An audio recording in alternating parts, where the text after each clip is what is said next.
Nima uchun sotmoqchisiz? Endi uka men uyni sotishim sababi bolalarim Qozog'iston fuqaroligi olib ketgan. Bu yerda yashashadi. Qizlarni yo'q ko'rsatganman. Biz chol kampir uydamiz. Endi biz bolalarni ketishimiz kerak.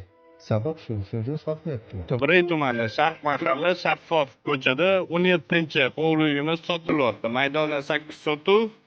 Mo'ljalga keladigan bo'lsa, Penablok zavodi. Yuringlar, uyimizni obzorini ko'rib chiqamiz.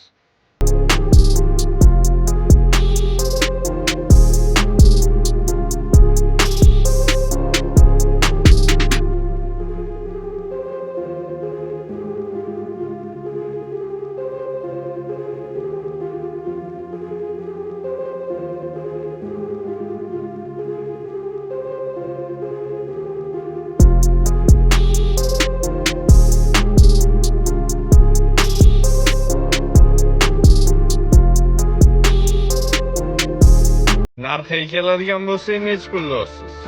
Narxiga kelsak, xudo xohlasa $75,000 sotaman deyapman.